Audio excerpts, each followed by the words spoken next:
All right, everybody, welcome. Welcome to Tesla Live. Let's do a sound check. Everything sounds good, I think.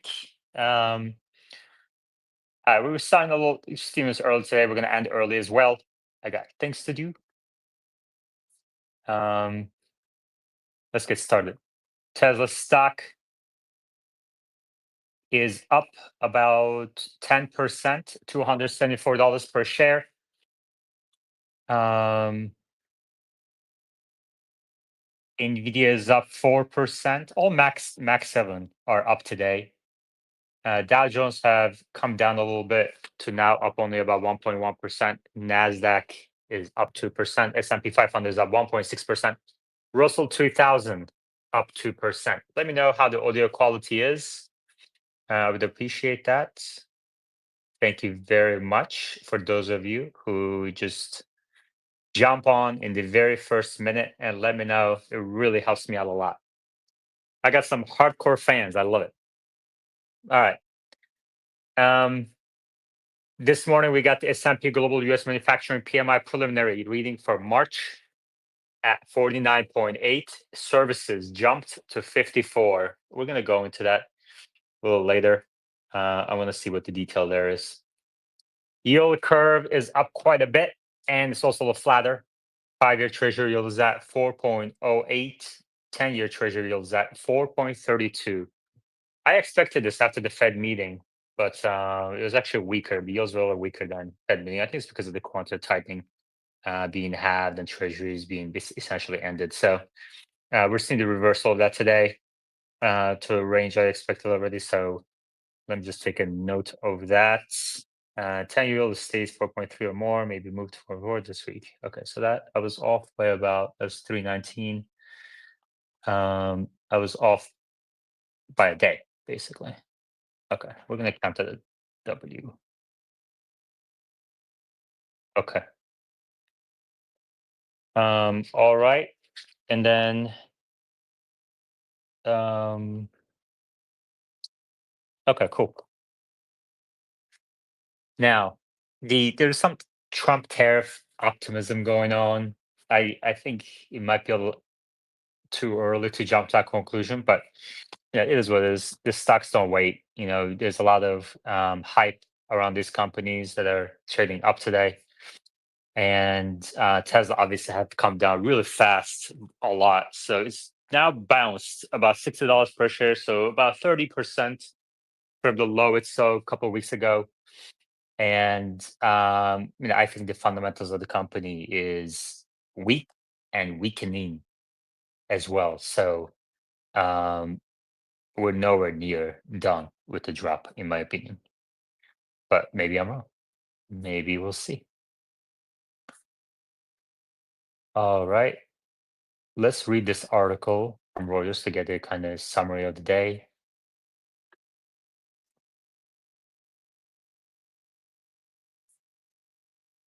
Wall Street's three main indices touched 2-week highs on Monday, boosted by technology stocks on signs that the Trump administration is taking a measured approach on tariffs against its trading partners.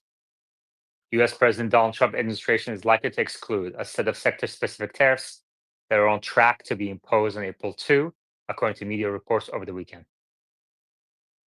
Investors scooped up battered technology shares, Nvidia up 3%, AMD adding 6%, which set the broader chip index higher by 3%. Other mega caps such as Meta jumped 3%, Amazon rose 3%. Consumer discretionary index led sectoral gains with a 3.3% advance, aided by Tesla's 9.4% surge.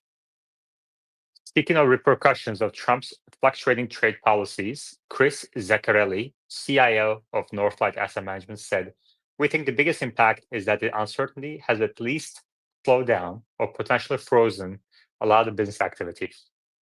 Yeah, we see that in the S&P Global US Manufacturing PMI today as well. The new orders are basically non-existent. So, several companies have also cited tariff uncertainties as they lower their forecast for the upcoming quarters. Data compiled by LSEG as of Friday. Earnings of companies included in the S&P 500 are expected to grow by 10% in 2025, down by 3.5% percentage points since the beginning of the year. So earnings estimates for the year down to up 10%. Okay, we'll see how that works out. However, US stocks appear to have found a floor after weeks-long sell-off that pushed the benchmark S&P 500 and the tech-heavy Nasdaq down by 10% from their record highs, commonly known as a correction. Domestically focused Russell 2000 added 2.2% to hit a two-week high, while the CBOE Volatility Index, also known as Wall Street's fear gauge, dropped 1 point to a three-week low. A survey showed US business activity picked up in March, but growing fears over import tariffs and deep government spending cuts continue to weigh on sentiment. Investors are now awaiting a slew of data through the week, including the PCE price index, the Fed's preferred inflation gauge. Among other single stocks, Dun and Bradstreet rose 3% after the data, and analytics provider entered an agreement to be acquired by private equity firm Clear Lake Capital. Okay. Lockheed Martin fell 1% as Bank of America downgraded to neutral. Crypto stocks such as Strategy, which is MicroStrategy, advanced 7%. Coinbase added 5%. Mara Holdings climbed 14%, tracking 3.5% rise in Bitcoin prices. Advancing issues outnumbered decliners by 3.5 to 1 ratio, NYSE by 2.2 to 1 ratio on the NASDAQ. So NYSE is showing a wider advancers to decliners ratio. Interesting. S&P 500 posted 4 new. It's interesting. Okay. All right. So that's that. Any questions, comments? Please request to speak.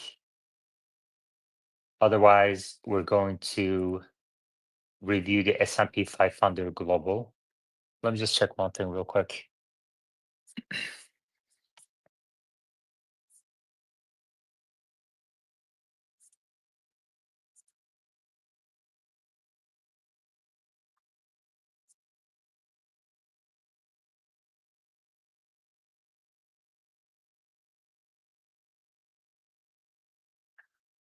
Um, okay. Let's go to S&P Global. PMI.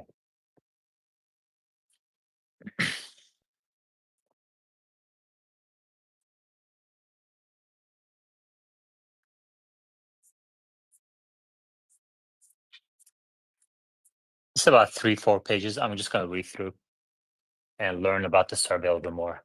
This one isn't as highly regarded as the conference board one, but nonetheless, I think it's important to kind of keep an eye on it. I think this one is a bit more important when it comes to inflation. So let's kind of keep an eye on that.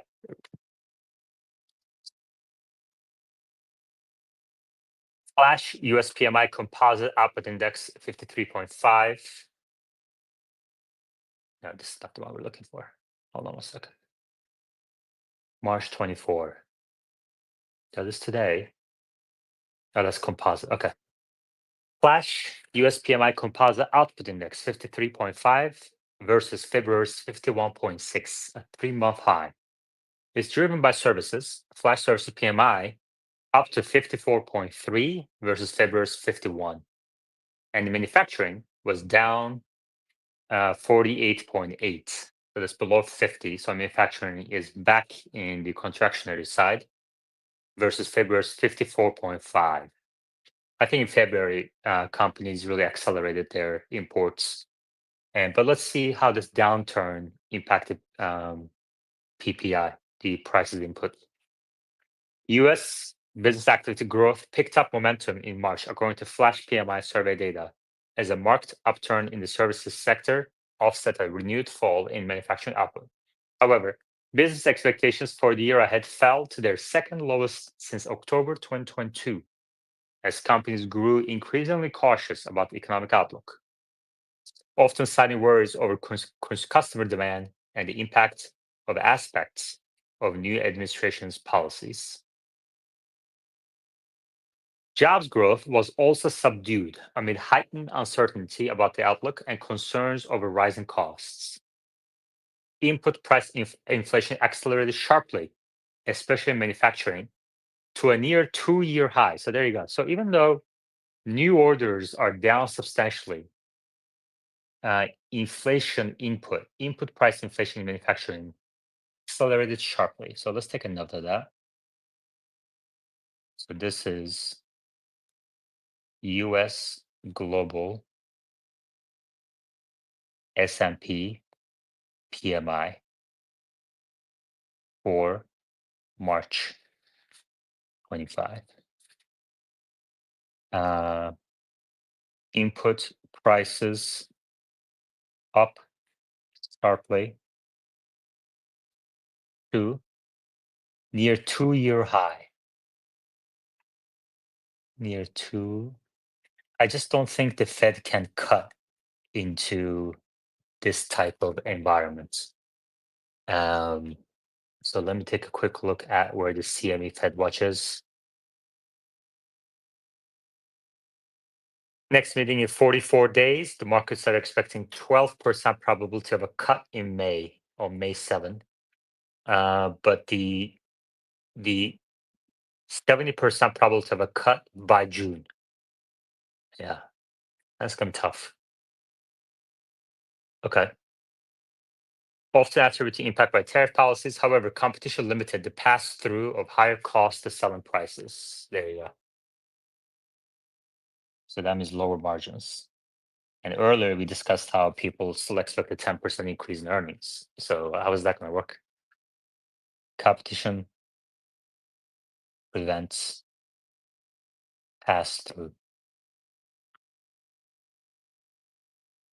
of price increases.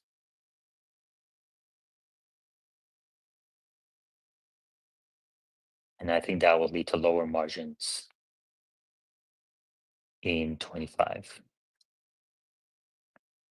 Okay.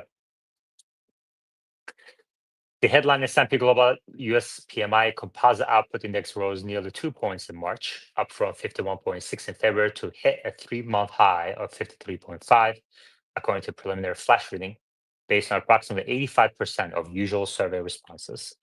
The index signals an acceleration of activity growth after slipping a 10-month low in February. However, the rate of expansion remains well below December's 32-month high. The improvement was driven by services economy, where output growth picked up momentum for the first time this year, having slumped to a 15-month low during February. The resulting rise in service sector output was largest recorded so far this year, with companies reporting improved new business inflows amid some signs of strengthening customer demand and better weather compared to earlier in the year. Okay, so this is a weather bounce. Okay, let's see that real quick. So services PMI bounced on partly due to weather. Okay. And then we're going to go into a bit of a kind of breakdown on sectors in a little bit. Um, Services exports acted as a drag on activity, however, declining for a third successive month. Interesting. Manufacturing output, meanwhile, fell to decline, contrasting sharply with the gains seen in the first 2 months of the year. Factories reported fewer instances of output having been buoyed by the front running of tariffs, and new orders growth came close to stalling in the goods producing sector. Input buying in the sector also fell back to decline. However, export sales showed smallest decline for 9 months, thanks to rising orders, in particular from Canada, Germany, and other EU companies, hinting at some further efforts to fulfill orders ahead of tariff implementation. Okay. Although current output growth picked up pace in March, optimism about the coming year fell for a second successive month.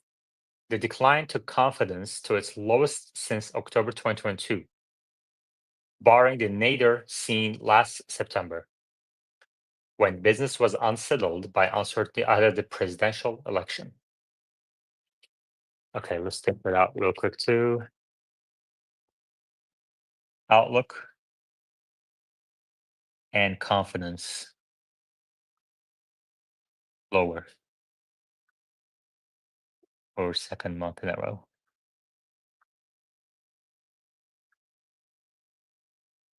A bit of a weather-related balance in services, but the outlook worsened.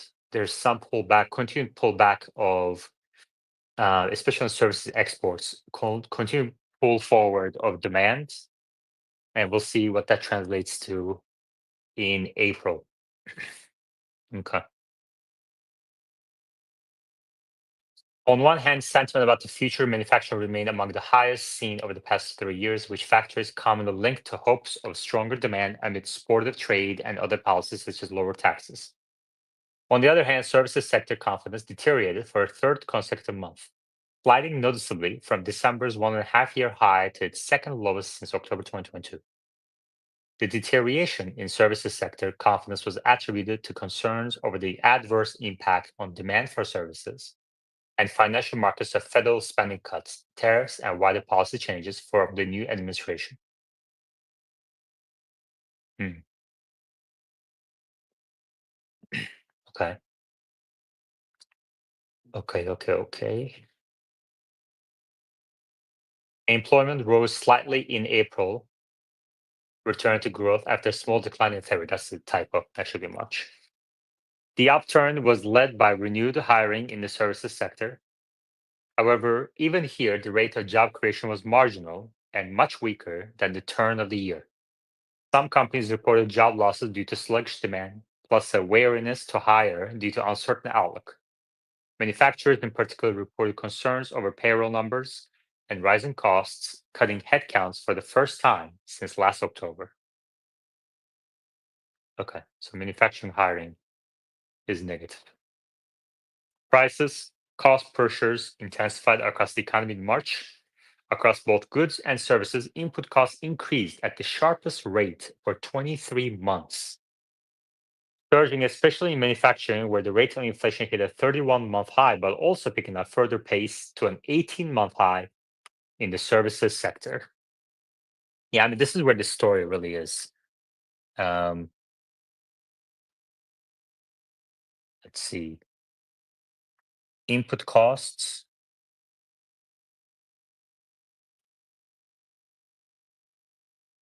highest in 31 months for manufacturing and 18 months for services.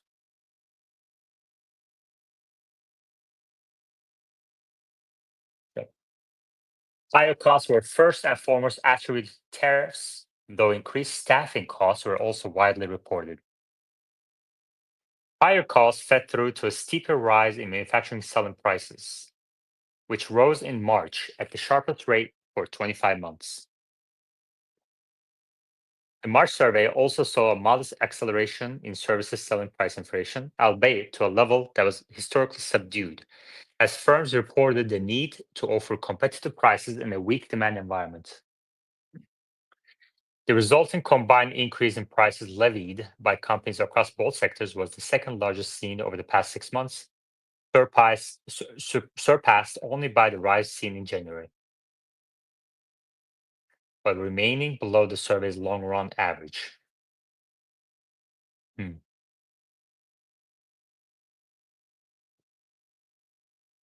okay.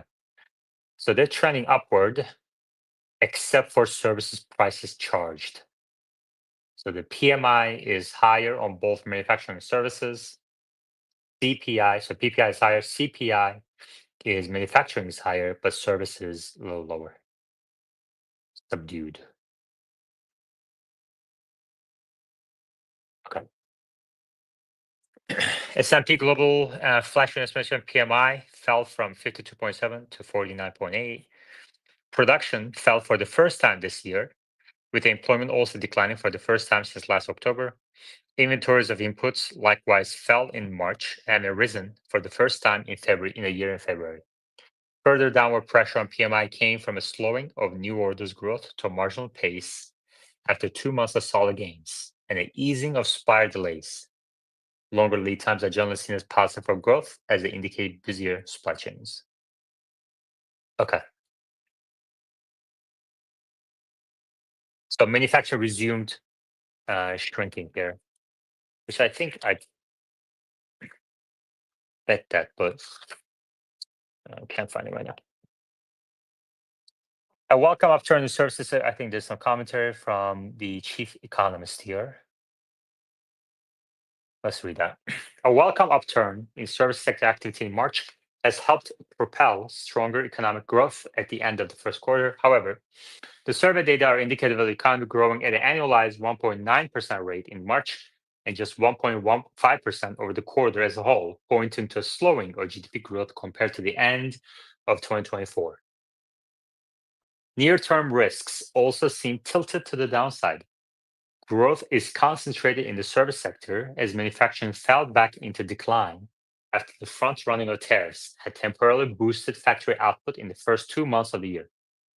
Similarly, some of the March upturn in services was reportedly due to business picking up after adverse weather conditions had dampened activity across many states in January and February, which could prove a temporary bounce. Yeah, I agree. I think April both continue downward here. Business confidence in the outlook has also darkened, souring further from the buoyant mood seen at the start of the year to one of the gloomiest readings seen over the past 3 years. Okay, let's take that. That's the final note I'm going to take here. Business confidence.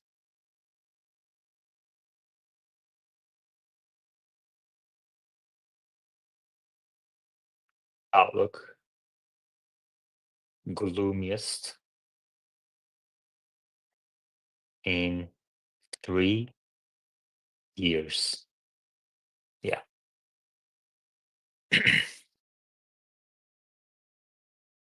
Largely caused by growing worries over negative impacts from recent policy initiatives from the new administration.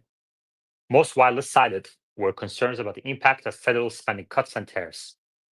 A key concern over tariffs is the impact on inflation,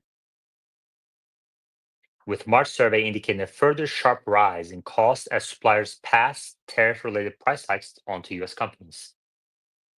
Firms' costs are now rising at the steepest rate for nearly 2 years, with factories increasingly passing these higher costs onto customers.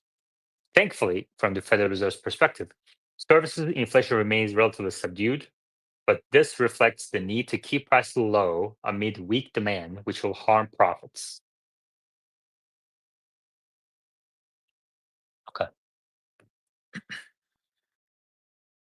Okay. Okay.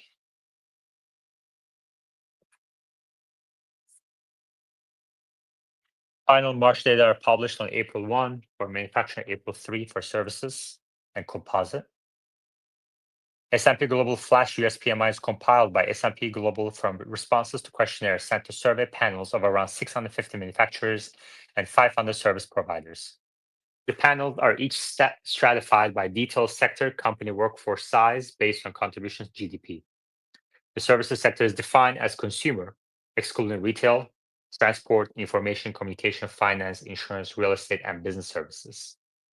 Survey responses are collected in the second half of each month and indicate the direction of change compared to the previous month. The following variables are monitored. I'm going to skip those. All right. A diffusion index is calculated for each manufacturing service variable. The index is the sum of the percentage of high responses and half the percentage of unchanged responses. The indices vary between 0 to 100, with a reading above 50 indicating overall increase. Okay.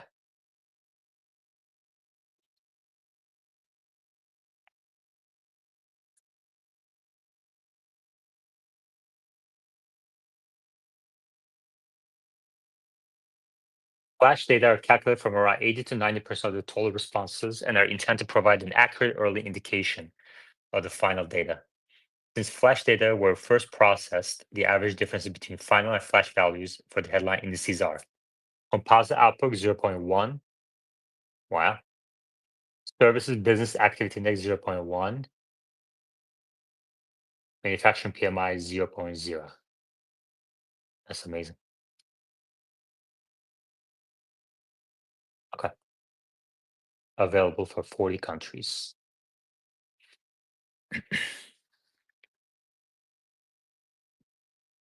Oil prices are also up today to $69. Let's see how Oxy is doing. Oxy is flat in the last 5 days, up about 0.6%. Okay. Oil prices are still very low. These are not really sustainable prices, in my opinion, but we'll see.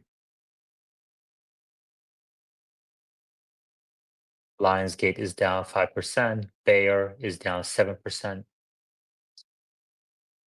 Ionic, IonQ is up 14%. Mara Holdings up 14%. So all the meme stocks are up a lot today. Still very much a retail-driven market.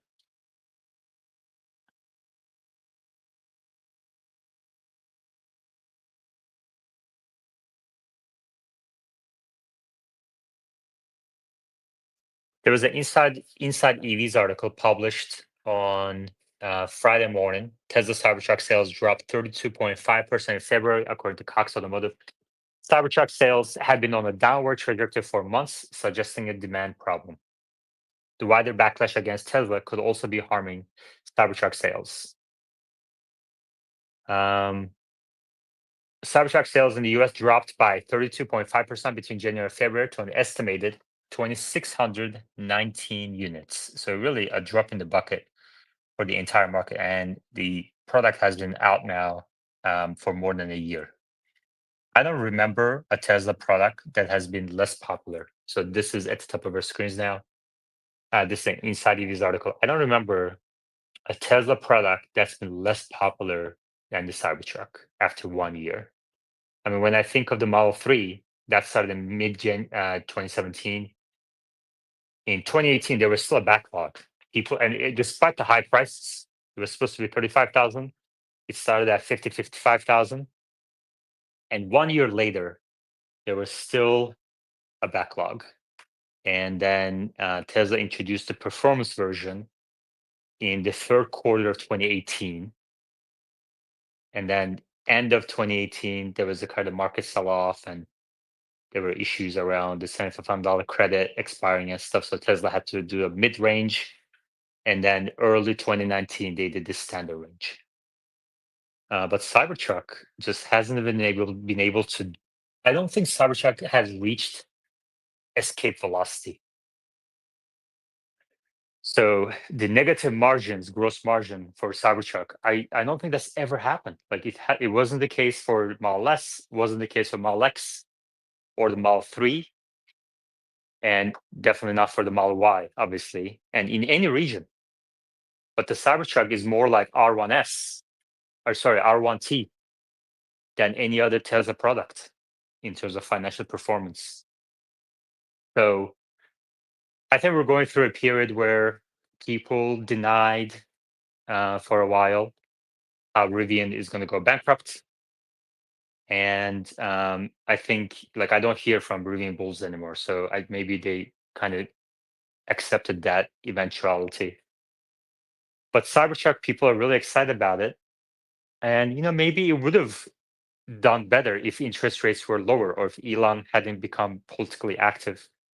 But it hasn't reached escape velocity. And now Tesla is having to reduce production, recall the ones because of shoddy production quality. And I just don't see how it recovers from here unless interest rates drop substantially, boosting demand for all boats, which I don't see that happening in the near term. I don't see that happening in 2025. I don't see, unless if there's a recession, which brings another set of problems. I just don't see interest rates dropping. Today, for example, interest rates are up, almost 10 basis points. So I had really high expectations for the Cybertruck, and I was wrong. But I also didn't see Elon getting this political, so I just like, I don't know if I could have seen that.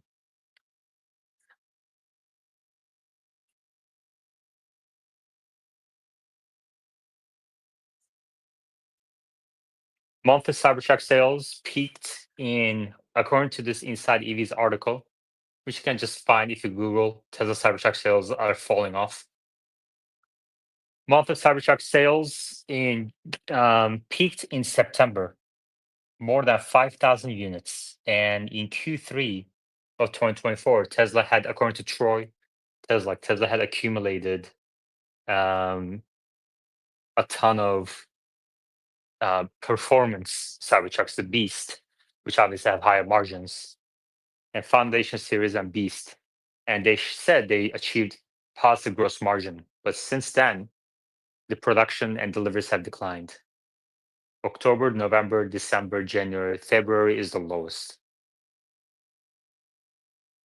So that means I wouldn't be surprised if the Cybertruck, I mean, I wouldn't be surprised if that ends in the next few months here. There are several reasons why this might be happening, says Inside EVs. One possible culprit is Musk himself. The unelected billionaire's effort to slash government spending, perhaps unlawfully, has sparked intense protests at Tesla showrooms and damaged the brand's previously stellar reputation among progressives. People are getting rid of their Teslas. They're swearing off of buying new ones. They're picking up sassy anti-Musk bumper stickers like they're going out of style. And the automaker's stock is in the toilet this year. So it stands to reason that the most in-your-face endorsement of Tesla and Musk, a macho, bulletproof truck with a fuck you attitude, isn't exactly flying off the shelves right now. Now, if Republicans suddenly embrace Tesla in large numbers, that could turn the tide. President Trump made a big show of buying a Tesla in front of the White House recently, and Commerce Secretary Howard Lutnick promoted buying the company's stock on TV. But that's a big if, given that the right-leaning folks, by and large, want little to do with EVs. Plus, demand may be naturally hitting its limit for a vehicle that's probably never going to be an enormous hit. I've tested the Cybertruck and I think it's an impressive machine, and I agree with that, by the way, personally. It boasts innovative features like the steer-by-wire, four-wheel steering, and 48-volt electrical system. Whether you're a fan of its controversial design or not, I think it looks cool. It grabs our attention like no other vehicle on sale. But as many other industry analysts have told me since Cybertruck went on sale in late 2023, this is fundamentally an expensive, weird-looking machine, niche product that isn't going to be taken on the Ford F-150 anytime soon. For its first several months on sale, the truck cost well over $100,000, and now you can get it for a little over 70,000. Still a far cry from its originally advertised price of 39,900. Musk has targeted an ambitious production rate of 250,000 Cybertrucks per year. By the way, when the price was set higher than expected, the excuse was the raw material prices increased, but they've all come back down. And still, the truck is selling for twice the price that was advertised. So that makes no sense whatsoever. I mean, the battery prices have come down, steel prices have come down, everything has come down. And it's twice as expensive as I mean, what went wrong? That really, I mean, they were so wrong in their expectations of this thing. The weight is higher, everything's higher. So crazy.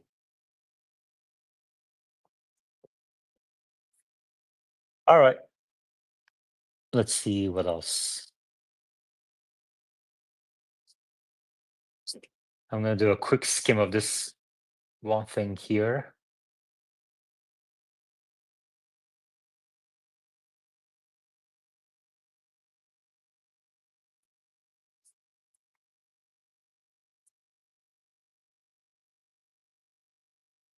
Nike is an interesting stock. I think I'm gonna write an article about this. Down about 1% on a day like this, down 16% in the last month. I mean, I don't know. And also Target looks pretty cheap to me, but we'll look into that later. Treasury Department IRS officials are predicting a decrease of more than 10% in tax receipts by the April 15 deadline compared with 2024. That would amount to more than $500 billion in lost federal revenue. So it looks like the um, and I like today's news. So the IRS is announcing um, 10% drop in tax receipts. Trump, there's some rumors that maybe tariffs aren't going to be as high as expected. And then Doge, obviously, is just posting numbers on a website rather than doing any material actual cutting. That means the deficit will continue to grow. And that means the yields will continue to rise. So that's what we're looking at right now.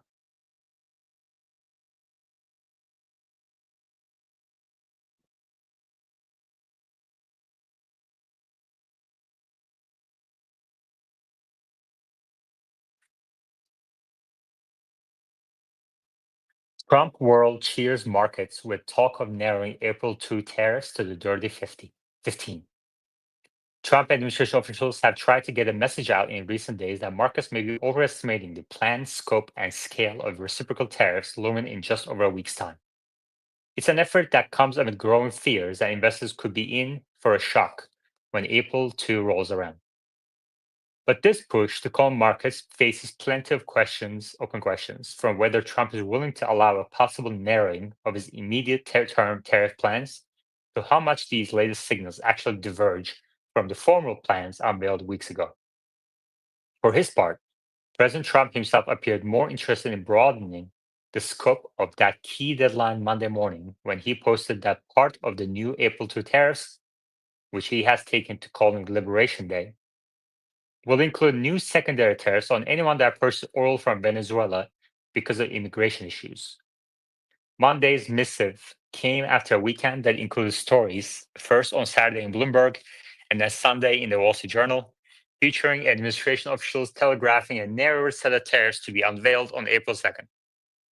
The crux of the overall change is that some nations and many sectors could be in for more of a reprieve than expected next week when reciprocal duties are announced, even as plenty of key countries continue to be set for a rougher ride. It's a clear pivot that Trump's team, but also one that many trade experts have long considered a strong possibility, with the investigation that is formally set to end April 1, one that is focused on nations as opposed to industries. New sector specific duties, in spite of a flood of Trump threats, have long been seen as more likely to see implementation delayed because of legal requirements for things like public comment periods or another administration investigation. Either way, markets cheered with S&P 500, Dow, and Nasdaq pushing upward, even after Trump's post about Venezuela. But many market watchers continue to view the coming deadline with trepidation, given that tariffs are perhaps the key driver of stocks right now. I don't think so. Okay, what else? Um, there's some interesting news about AMD, Nvidia. Maybe Henry wants to talk about that. Let's bring him up if he's available. I'm going to pin this at the top of your screens.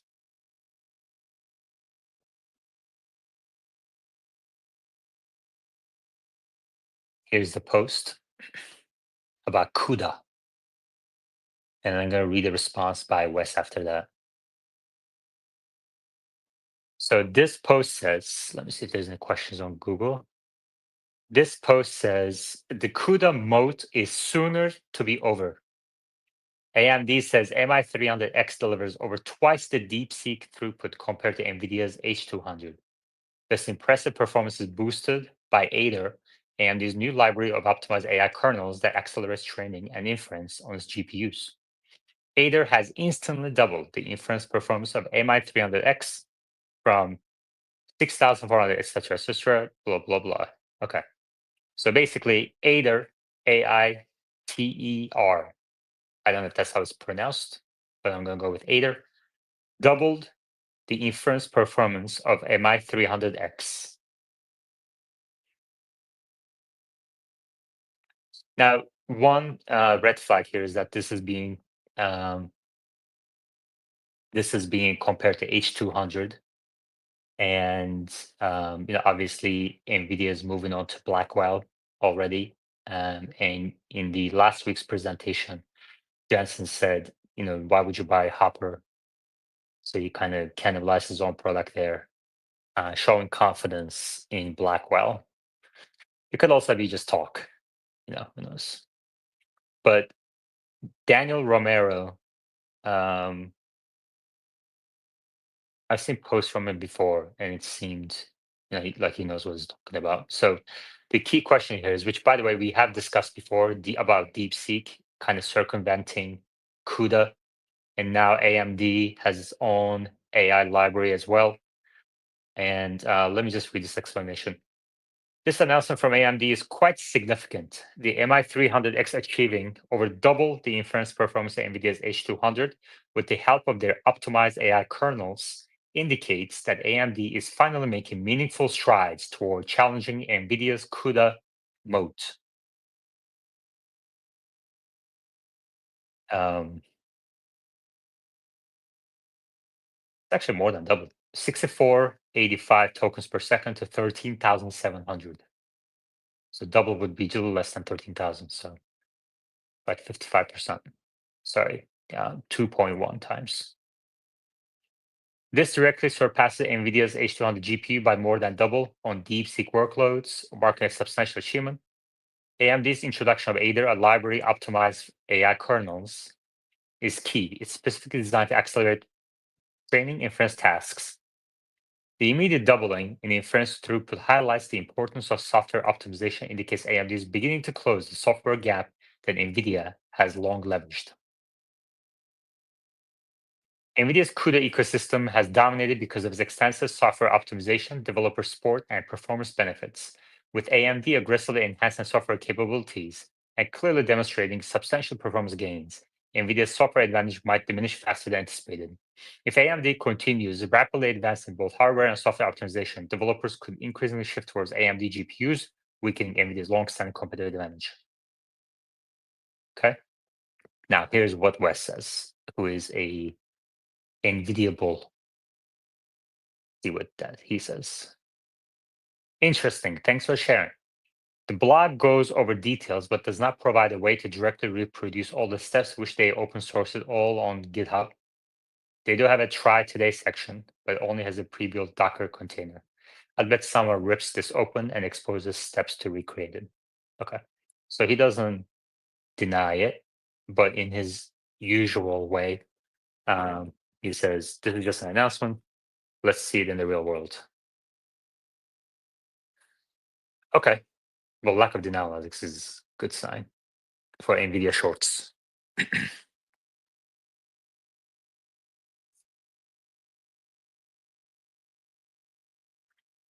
So that's NVIDIA. One more thing I'm going to look at here.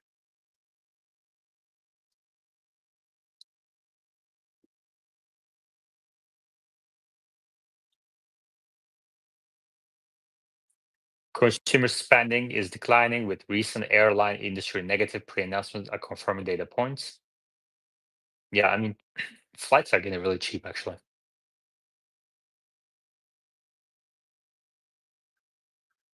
FedEx, Micron, Nike, Lennar, all down 5, 6, 7, 8%.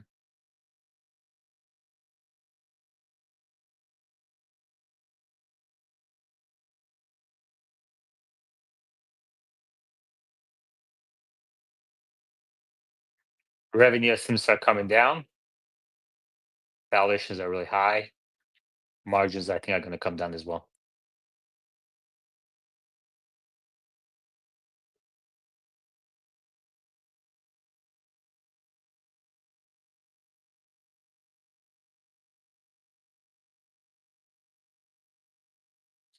Companies are slowing spending from mid-teens last year to mid-single digits this year at best.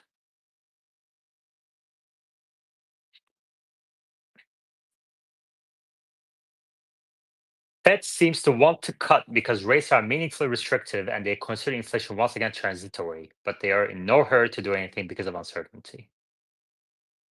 I don't really see this bias to cut, honestly. I think people misinterpreting Powell there.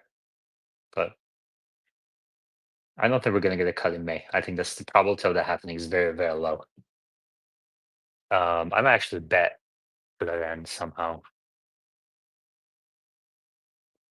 Let's see. Right now, the probability of a cut in May is in 44 days is 12%. It was 20% last week, 26% a month ago. That's actually come down quite a bit. June shows 70% probability of a cut. Okay.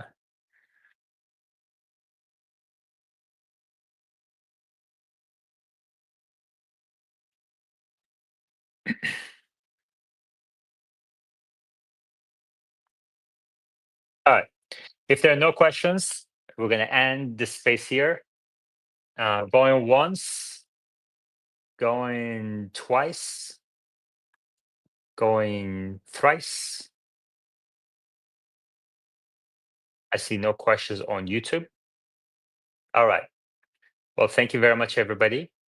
And I will chat with you all next time. Take care.